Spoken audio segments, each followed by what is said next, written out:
Leadership isn't just changing, it's evolving in ways we're only just beginning to imagine. And women, we're not playing this game anymore. We're the ones reshaping the entire field, building models, movements, and businesses that serve more than just a few. On the She Leads podcast, you'll hear real conversations with women who've broken through all kinds of barriers: revenue, identity, borders, and expectations. There's no sugarcoating here, just the truth, told by those who are living it. I'm Adrienne Garland, entrepreneur, strategist, educator, and creator of live experiences, gathering women leaders together for over a decade.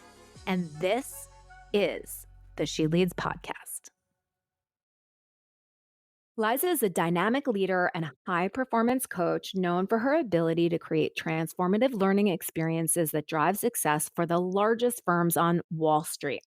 She's the youngest and first female CEO of Knopman Marks, and she steered the company to brand new heights, quadrupling its size and solidifying the position as the industry's gold standard in high-stakes exam training. Her innovative leadership has been recognized with the Female Executive of the Year title at the 2023 Stevie Awards for Women in Business. I cannot wait to speak with you, Liza. Hi, I'm so excited to be here and chat with you today. Well, I am so excited to be able to feature you and to also showcase everything that you've done to the She Leads podcast audience. As we were speaking about a little bit before we hopped on here, our focus lately has really been about highlighting women entrepreneurs that are in or that are growing their businesses past that $1 million mark. And the reason that we're doing it is not because we love $1 million, although I know we do. It's really because, first of all, we want to showcase that there are real women out there that have grown their business past $1 million or they're getting toward it. And then what are we thinking about after we have hit that elusive $1 million mark? What are the things that we're thinking about next? So, before we sort of get into that conversation, I would love for you to share with the audience your story of becoming the CEO of Knopman Marks. Sure. Well, thank you so much for having me. I'm really excited to talk today. So, my story at Knopman Marks, wow, I was the third employee. So, I was fresh out of college. I am one of those rare people who still have the same job I had after college. I did not think I would be there for more than a year, but Mhm. I fell in love with entrepreneurship. I didn't even know that that's what I wanted to do. I was just looking for a paycheck and a place to learn a lot. And I had been familiar through my family with, working at small companies. And so was comfortable in that environment, didn't feel that I needed some big corporation first thing out of college. So I met the founder, was super inspired by what he was doing. I, growing up, had struggled with learning disabilities and hated test taking, hated it. Mm. So I had big turnaround in college where I really figured out how to navigate school, how to perform, how to be a high Mm. performer, how to perform on tests. And so I was really fascinated by the whole topic in general, studying, trying to understand how did that even happen? How did I go from being super anxious on tests to really killing it? And when I chatted with our founder, I just loved his ambition. I loved his passion for the students we were serving. I love that out the gate, he saw what we were doing as more than just helping someone pass a test. He really Mm. believed we're helping somebody start their career or we are helping somebody feed their family. Because if they can't pass the test, they don't keep the job and they don't get the promotion. So I was Mm. just kind of into it right away, but I loved his big picture thinking, his ideas, for things we could do. And here I was fresh out of college with all these skills to put to use. So it was a perfect match there. But like I said, I thought I would stay a year. I really just loved it. Every Mm. day I got to create things, I got to test things, I got to build things that were impacting real people, were being used in a classroom, or were being used ultimately through the online experience that we built. And I think for any entrepreneur out there, it starts to become very much like a baby, right? Yes. It's your thing you're building. So the more I got in, the deeper I got, the harder it was for me to walk away. And the bigger our impact grew. So when I first started out, it was the three of us, and we had a handful of clients. Weren't online. We were just in the classroom in person. We didn't even have our, our class or our slides on PowerPoint at that point, right? It was flip charts in the classroom. So Sure. over the years, I've really seen not just our business grow and evolve, but the training landscape, the educational space really transform and evolve. Obviously, online learning, now we're blended. We flip the classroom, so we have lots of live experiences mixed with that online learning. And now, of course, in the age of AI, there's all sorts of things happening. But so it's really been fun to just be in the driver's seat of curating the experience for a student. And after a few years, when we started to grow, my role started to evolve, hiring people and having more official roles at the company and all of that. As a small team, you barely even have titles and structure and anything. And then right before COVID in 2019, our founder retired, our and he had became partners with Brian Marks, who's my partner now. And as our founder retired, Brian asked me to be the CEO. I think it wasn't something I was really looking for. I had just loved building this thing, but it seemed like the natural next step. And it happened right before COVID. So as I stepped into this role, everything changed, obviously, for the Mm, world, but obviously for our business, for learning at the time. And we navigated hundreds of training programs through this big change. And mm, it ended up being amazing for our business because we really did flip the classroom. We now don't do in person live training. mm, It opened up massive scale for us as a business.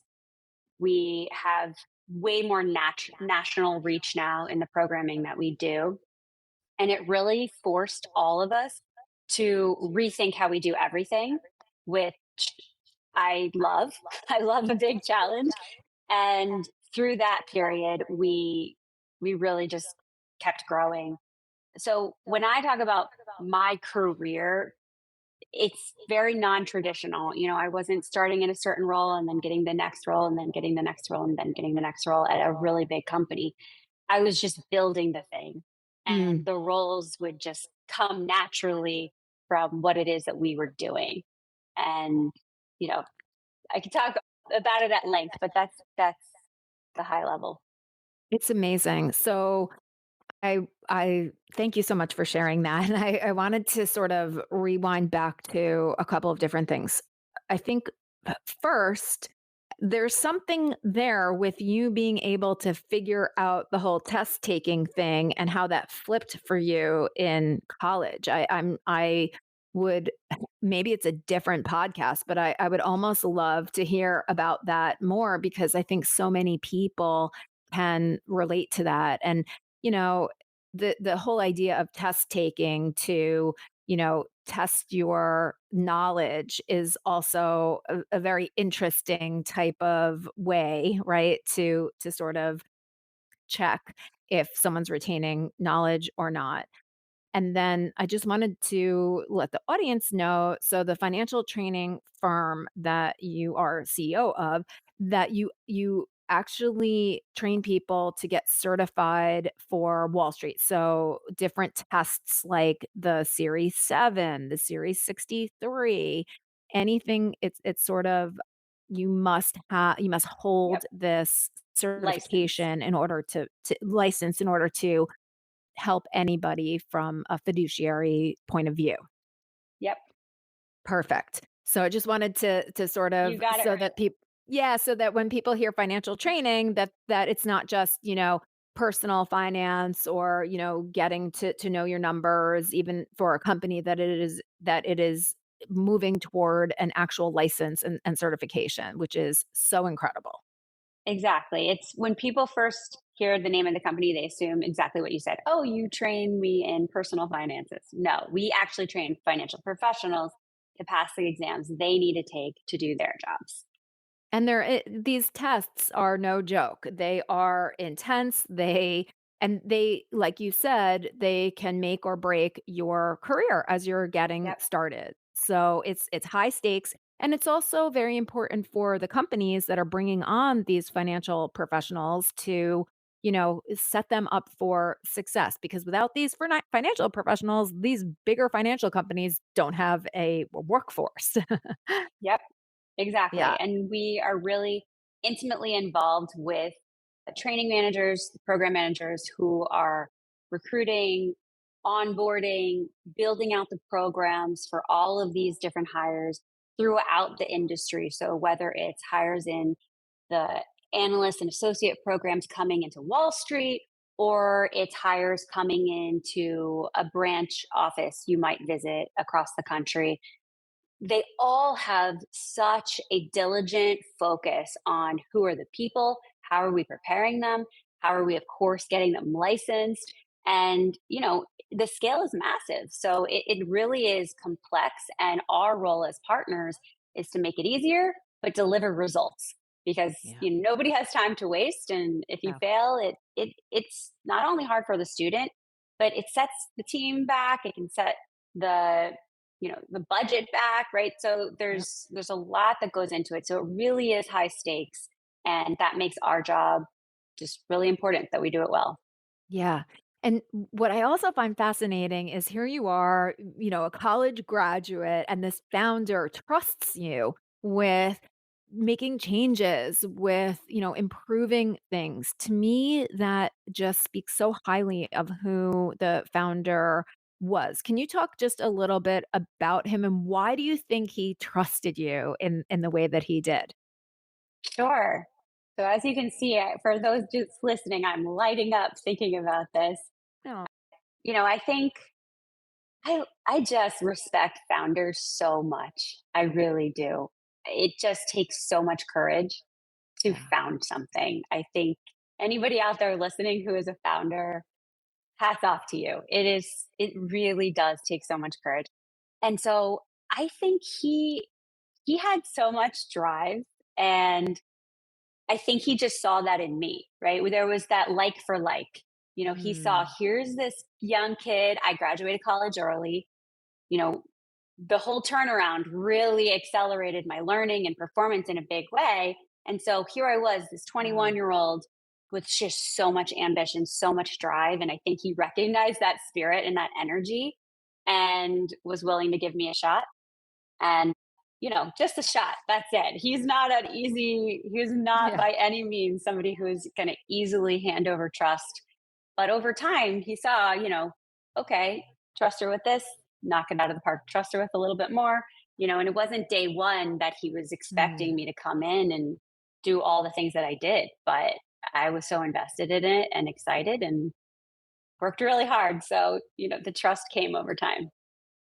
That's amazing, and then also just seeing him through sort of the latter stages of his business, and him retiring, and then you being able to have the opportunity to come in as CEO. How did you sort of prepare yourself for that transition? Because it's very difficult going from even founder, right? Like, even you found this company, into the role out of almost like the technician part of it, and into the role truly as like the visionary CEO. How did you prepare for that?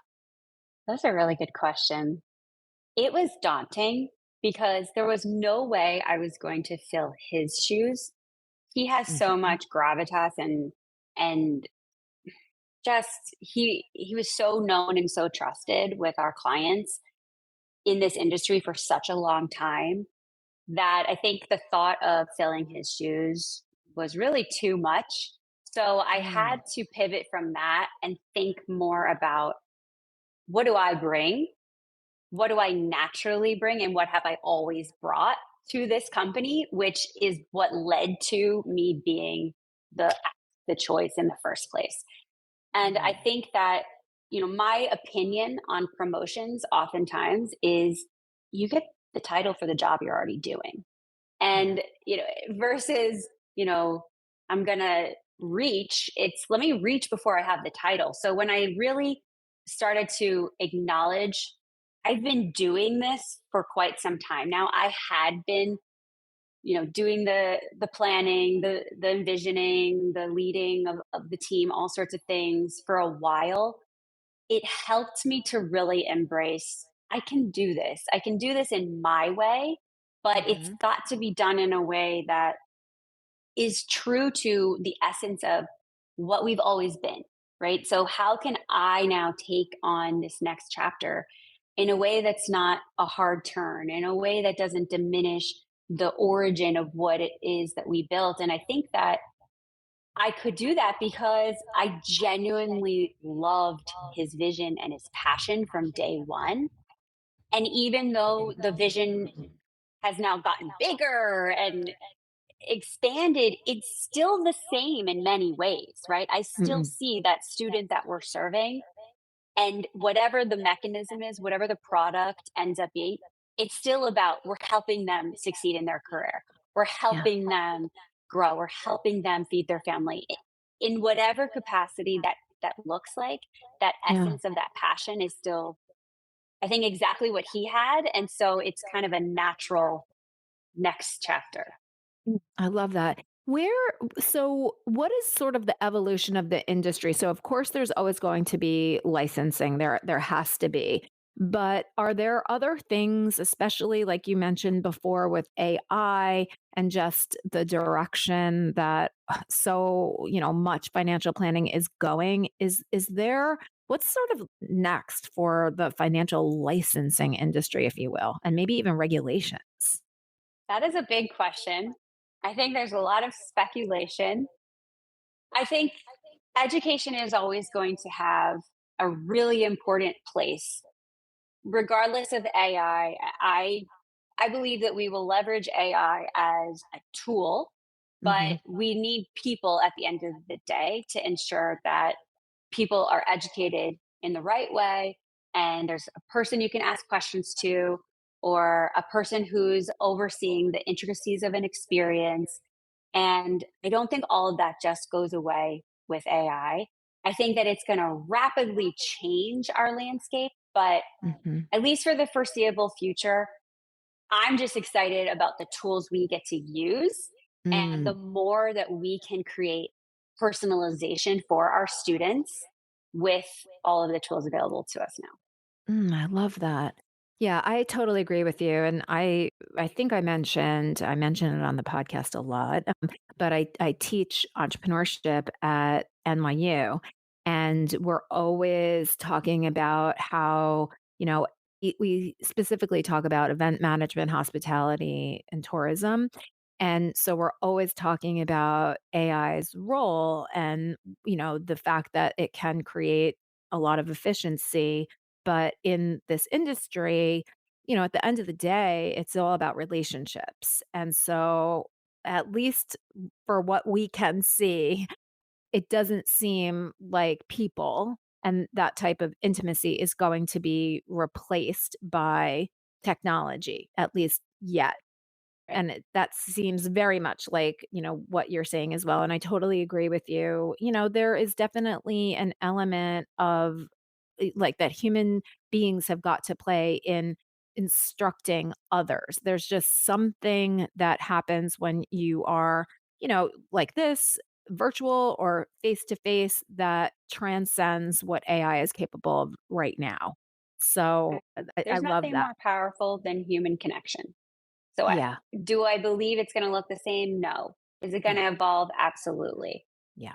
But I don't think that the need and the impact that human connection has, especially in the educational experience, is going to disappear overnight. It's going to change, but it's still Yes. always going to be essential. Hey everyone. So, for years, I've been working with Dr. Kent and sending people in my network his way. He does so much impact work, What do I mean by that? Well, he helps people create books and podcasts and things like that. He even helps with this podcast behind the scenes. Dr. Kent is my thought partner. Anyone listening knows that we all need to do what we can to get our thoughts, opinions, and voices out into the world, and how important it is for women to invest in other women and for women to hire other women. I am all about that, and you all know that. But in this case, I think Dr. Kent is an exception. He's doing something really different via this new program that he's launched called the Genius Discovery Program. So he wants to work with people like me and like you who are impact driven. Dr. Kent has an intensive program that goes for a month. He also has a 3-month program where he figures out where you're headed with your brand, your business, your speaking, and your signature story as a thought leader. I've known Dr. Kent for a long time. So believe me when I say that he has a ton of experience working with people that are looking to make an impact but might not know exactly how to approach that. So if you're interested in talking to him, you can go directly to talktokent.com, or you can send me a DM on Instagram at She Leads Media, or just shoot me an email over at hello@sheleadsmedia.com. I love it. So for you now, you're the CEO of this incredible company that helps people, learn. It helps them to start their career, accelerate their career. How are you thinking about your career, right? So many women, they either start businesses or they come into leadership roles within a corporation and they've sort of made it, right? It's very difficult for women, which makes no sense. Let's just put that aside for a second, but women accelerate into these leadership roles. They start businesses, they get past the $1 million mark. And yeah, there's still definitely work to do. But there are so many other women that never get to that position despite being brilliant, despite working hard, all of that. There are so many barriers that are just in our way. And we really aren't making any progress, which is so disheartening, but there are definitely women that are achieving these positions, and then they're getting there and they're saying, "Okay, great, I made it." Like, goal achieved. What's next? And so, like, how do you maybe it's even advice, like, how do you start thinking about I don't know if the word is legacy, but maybe it's legacy, maybe it's impact, maybe it is sort of, reaching back and pulling someone up. How do you start to think about that? If you've even started to think about that yet, you're brand new in this role. So, No, I think about that all the time. I really do. I wouldn't be in the position I'm in now if I didn't time travel. I spend a lot of time in the future. Mm. That's something that I know you spoke with Lindsay Kaplan recently. That's something we definitely see eye to eye on. It's about vision and spending time in that future. Growing up, there is no world in which me having this role made any logical sense. But I had an appetite and I had a vision for a bigger future than I had growing up, than I had when I was 21, right? I always saw, and as I told you, I started at this company. There were 3 people in a very, very small windowless office. There was no real reason why I would believe it would be anything more than that. But I Mm. always had vision. So when you're asking about this next phase, I think at least my advice would be spend time in that future always, because I'm living in the present the vision that I imagined for myself a few years ago. And it's always been like that. I Mm. just recently made a move up to Maine. So I live with my husband and 3 kids up in Maine, which is crazy. But because I'm always from New York, the New York and New Jersey area.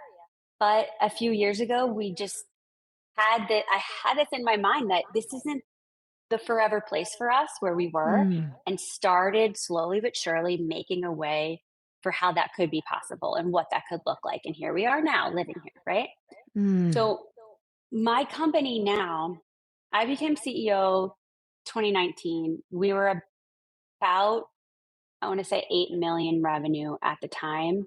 We hit 10 million couple years after that. It's been 4 years since we hit, so about 2021, 2022. It's been 4 years since we hit 10 million. This year, we're going to hit 20.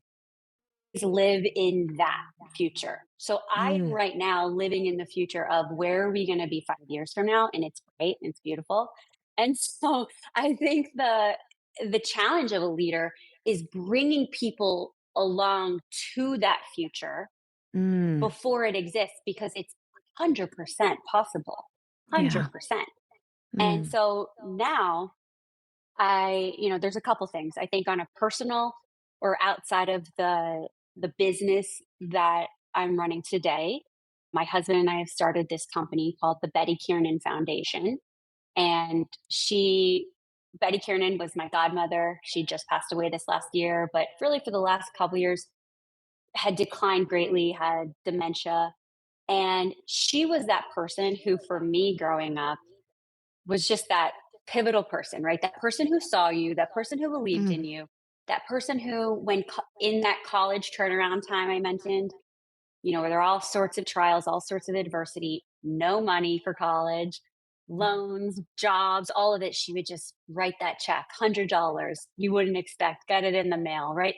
Those Oh, little things, but it sustained you, right? It yeah. made the difference.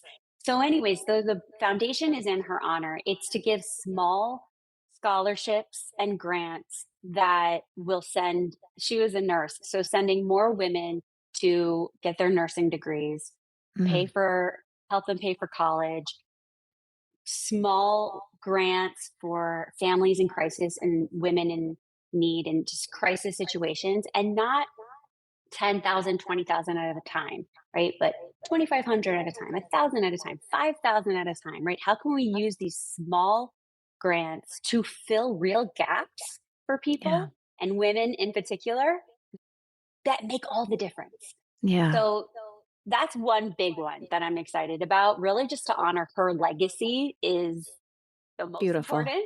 Yeah. And and then through the business, it's, now I've spent almost 20 years doing this.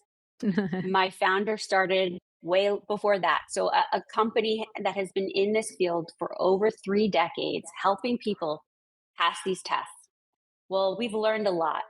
We've learned a lot in the process about what helps us perform, what blocks us, how do we recover from failure. And we've seen Mm, so many professionals navigate through these career transitions, hundreds of thousands of professionals navigating through, whether it's early days of onboarding or promotions and navigating these transitions. And we've learned a lot. And so, our next chapter, and what I hope to be my legacy beyond helping people prepare for their test, is giving them tools to succeed in their career. So we're mm, launching a whole new line of leadership development and professional development, but focused squarely at those early career professionals. So you're a Gen mm, Zer, you're starting out, you're in a world that is constantly changing, so high pressure, so intense. People are telling you you're replaceable because of AI, all of these things. And you're mhm. also a very different generation who has different needs and different skill gaps and different expectations for you, and a lot of stigma also coming at you for what people see you as. Yeah. So we are Yeah. really, which they're really tired of, right? Which I understand. And we're basically looking at this as educators and saying, well, that's our job, is to create a bridge, right? So our job as educators is to always meet the student where they are and bring them to where they need to go. And so Yeah. I'm really, really excited about the work that I get to do now, because it's all about curating this whole new era, really, of professional development that's going to really accelerate the growth of young professionals, which, coming from everything that I've shared with you today, is my passion, right? It's like that's what I've Yeah. been doing in a different way, but I want to help more people really launch in a really strong way and help Mm. businesses develop their talent for the needs and the real world demands of today and the future. Today. Yeah. Oh, that is so beautiful, Liza. And this resonates with me so much because all the students that, come through the doors in my class, they really are struggling with, what do I do? And there's this sense that they want stability and they also want to be able to make an impact like from the beginning. And I think you've really hit something important because, when I was starting out in my career, you you had such a great situation. I was starting out in corporate, big corporate, and the young people really were looked at as like not knowing anything at all, not bringing anything to the table, having to be trained in the ways of corporate America, and that wasn't always a good thing. Right? And despite the fact that we did have fresh ideas and that, maybe we saw ways to either be more efficient or to treat people more like human beings, it wasn't valued. Those things were not valued. I do think that corporate now does value younger people and they want to learn as much from them as the young people want to learn from the old timers, if you will. So, the fact that you are thinking about, how do you do that, applying everything that you've seen and learned through all of these trials and tribulations, I think is such a beautiful thing. And it almost does it changes the perspective. It almost sort of I don't know what the word is, I'm just thinking gives, like, it gives respect to the younger generation, and they deserve it because they are They deserve it. actually awesome. So whatever is said about them, I don't observe. Yeah, there are certain kids or young people sometimes where you're like, "Oh my gosh, you definitely fit the stereotype," but I would say more often than not, they don't, and they blow me Right. away with how Yep. amazing and thoughtful they are. I agree. And can't that be said about any generation too? There's always there Yeah. always have been. And I think the generations above have also always been very critical of the younger Yes. generations. And and look, there are real gaps and there are real challenges that we do see and that we do know from the research. But okay, so let's solve for them. Let's Yeah, bridge them, right? One of the yeah. things that I think about almost every day is that 72 this is one of the things I actually think we can narrow in on for why this matters and why education can be so critical here is that 72% of Gen Z says they feel quote unquote lost in unstructured environments. So think about that for a second, right? They are doing well in school. Give me the checklist, give me the to do list, give me the plan. I will get it done. Give me the coursework. Okay. But then you go into the working world. The working world is the definition of unstructured setting, right? There's no roadmap. It's going to be, and then welcome to 2025 and beyond, right? It's completely always changing Yeah. rapidly. It's not going to be as clear cut and that's where this overwhelm comes from and they're feeling lost in this Yeah. ambiguity and all that. So what Mm. my goal with what we are doing is to give them that structure, is to give them that clear roadmap that is timeless, that it's timeless. Like it doesn't matter if it's 2025 or 2035, initiate. That's always going to be important. Yeah. Initiate, right? Like, so we're training them to be proactive. We're training Mm. them to be proactive, creative problem solvers. Don't come waiting for the work to be, done. That's what work is. It's solving problems. So come ready to solve the problem. Come ready to dive in without somebody giving you permission or direction on everything, right? Mm. So that's one of the key principles is about proactivity, but there's a whole host of them that we know as working professionals who have been through all sorts of situations that there are just timeless tried and true things that we just expect and we've probably learned either on the job or through upbringing or whatnot that we can crystallize and just train on and give them the clear cut structure of this is Mm. what you do. this is what it looks like. This is what good looks like, and help them feel ready, help them feel confident. And it's a win for everyone, right? It's a win for them. It's a win for the manager. It's a win for the firm. So then you add AI to the Yeah. mix and everything just gets better too. I love this.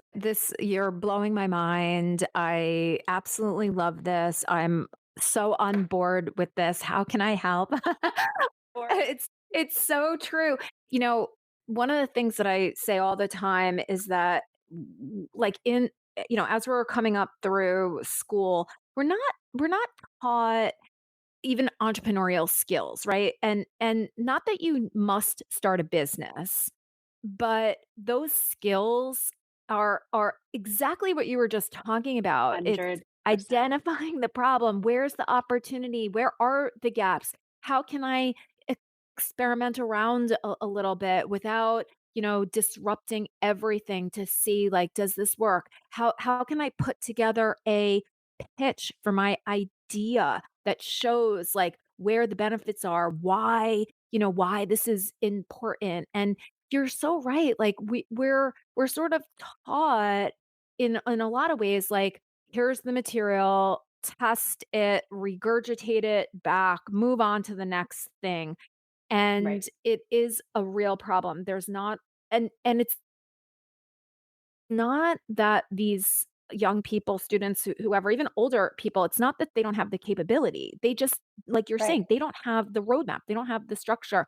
I was just, I was telling you before that I was in Mexico City with Rice University this past week.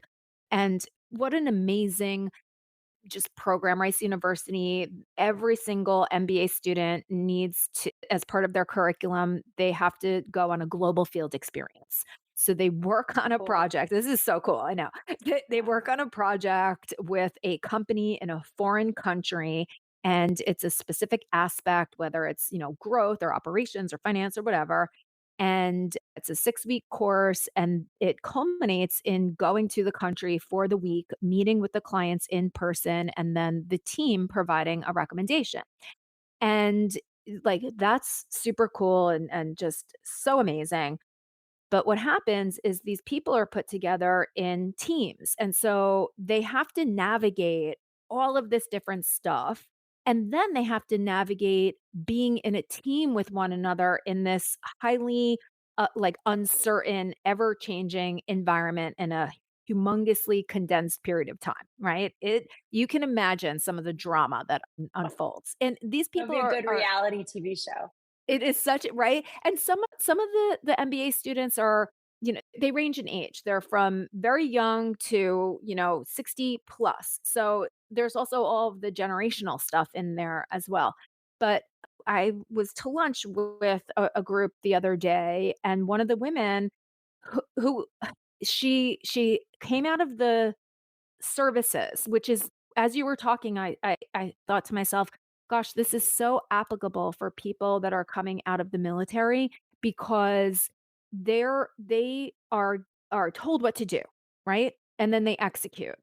And so they have trouble figuring out, okay, like, how do I make this for myself? Because I don't understand the difference in the environment. And this young woman who came out of the military said, I know that as a team member, like, I'm not doing my best because I will do whatever you tell me to do. Like, I will Right. execute to the nth degree, and it'll be perfect. But if you don't tell me what to do, I'm stuck. Yes. That's and you hear that, I hear that from so many people starting out, and I hear that from managers. I hear that from managers and Mm. teams who are so they are busy themselves. They are strained, right? They've got all the pressures in the world, and they need people below them who are bringing them solutions, who are adapting, but they are instead saying, "Tell me what to do." Just Yeah. the manager doesn't now the manager has more work. Now they have 2 jobs, right? They need to tell you what to do for your job every step of the way, and they need to do their job. And of course, yes, there's management, there's coaching, and there's guidance, but we need more people who are willing to solve the problem themselves, who are Yeah. willing to say, I might get it wrong, but I'm going to try. And I'm going to come up with ideas and then we'll iterate. And I agree with you. It's so much of that entrepreneurialism that is Yes. necessary right now because if you think about the way that businesses were, and I'm Mhm. saying were because everything is changing now, right? Yep. Things were known and things were about replicating what was known and optimizing and just repeating those tasks and those jobs. Well, in an age of disruption, what business leaders need now is not people who are going to sit there in an assembly line and do the same thing that they did a decade ago. You need an army of entrepreneurs who Yeah. are ready to solve new challenges and new problems and think outside the box and be creative. And not just who can be creative, but who can connect, going back to that human connection, who can work well with others, who can be a real teammate, who can be a real leader from day Mm. one. So that's when you talk about legacy, when you talk about what's next, right? I love building a company. I love driving results, all of that is great, but I'm still pretty young and I think, and I've got some time left. I would Oh, really yeah. love this next decade to be about let's change the world together, right? Let's empower the next generation of professionals. That's it, right? I think, Yes. sure, it'll be successful commercially, but in terms of legacy, I would love to look back and know, wow, we really impacted this generation coming up because that's what I feel is the honor and the duty, the responsibility of any leader is not Mm. just stand back and say, well, they should do it different. That's our job. Let's help them do it different. Oh my So gosh. that's what I'm going to be focusing on. And I will take you up on any help you want to offer. It's going to be fun. You're I going to need a am lot of help. dying to just say hallelujah, like preach, because this is everything. And that makes my heart so happy. It's almost like this is corporate 2.0 because corporate 1.0 is exactly what you're saying, command and control. Do the widgets, put them together, do what I tell you to do. And we are in a new era and we need to train for that. And I am 100% on board. And it makes me you've gotten me very excited about the possibilities because I definitely personally have a negative view of corporate because of the command and control and no room for creativity. So hopefully companies are moving into this and embracing this, and I just absolutely am so on board and I see your vision and I'm right there with you. It's that's such a beautiful thing. And maybe if there's anything that I can do to kind of like, attach on to that vision is just doing more of what I'm doing and teaching about Yes, entrepreneurial thinking, growth mindset, 100%. understanding the problem beneath the problem because that is fun stuff I for would, me. you are going to be busy. I think you are going to be in big demand. I'm Good. telling you, because that is what I hear every day in client conversations across this industry. That's what they Wow. want. That's Yeah. what they want to see in their young Mm, professionals. So you've got the mm. medicine that they need. Woo! I love it. I wanna ask one final question just out of curiosity. So your company is training people to pass these financial exams. Can you talk about the mix of men versus women that are in this industry and that you're seeing come through? And I sort of have an idea what you're going to say. So, is there any way to sort of increase the percentage of women that are coming through? Well, you might be surprised to hear that we actually see pretty regularly pretty even Oh, distribution I love in the this. people coming through. I think that that has ebbed and flowed over the last few years. Some years, way more. Some years, this last year, I would say we did see some shifts back, maybe a little bit in less women across the board. We don't have hard data on it because we don't track and we don't ask in certain onboarding questionnaires, so we don't track this. But just from what we know and what we see and observe, you can say when you're sitting in a room of 100 people, and But what I would say to the question, though, it's not about, from what I've observed, it's not about how do you get more women in the door. I think they can do that, and they've done that, and they do that really well. It's how can you or could you get more women to stay? That's where there's a Mm. drop. That's where there's a real challenge, is how do you get women sooner to more promotions and help them stay in the game longer. That's where Mm. we see the challenge in the industry. Mm. They're Yeah. doing a great job getting them through the door. I got to say, hats off to any of my program managers or recruiters out there listening. Amazing. There are tons of women across the board coming in to Wall Street these days. It's the retention that continues to be a real challenge. So Hmm. we're working on it. Good challenge. Good challenge. This is good. I might throw this to my class. Like, okay, let's have a brainstorming design thinking session about this problem. Thank you so much, Liza. When we spoke initially after Lindsay introduced us, I I I wrote to you. I said I could have talked to you forever. I feel the exact same way. I feel like we just started our conversation again. So I'd love to have you back on the podcast, especially with everything that you're thinking about and working on next. I really want to keep tabs on that. And I thank you so much. If people want to connect with you, learn more from you, have you speak and inspire, where can they find you? Great. Well, thank you. The feeling is definitely mutual. I love talking to you, and I will definitely take you up on any offers to help. So, love that. So people can find us at knopman.com. It's knopman.com. We have a landing page there now under performance training where we're launching now the initial phases of all the programming and the courseware.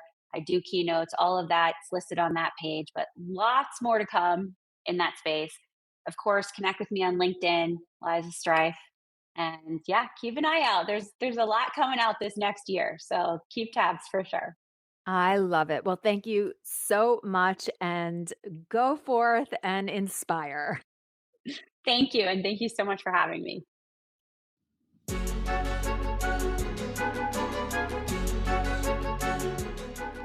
If this conversation moved you, inspired you, or made you think differently, please take a moment to leave a 5-star rating and review. It's not just about boosting the show, it's about amplifying the voices of women entrepreneurs who are leading with vision, building with purpose, and shaping what's next. We need more of these conversations in the world right now, don't you think? And if someone came to mind while you were listening, someone who matters to you, send this episode to them. If there's something on your mind about leadership, legacy, or what's next, I want to hear it. Head to sheleadsmedia.com/voice and leave a voice memo or note. Your insight might just help shape a future episode. Make sure to follow the show and come back next week for more conversations you won't hear anywhere else. Thank you so much for listening. This is the She Leads Podcast Network.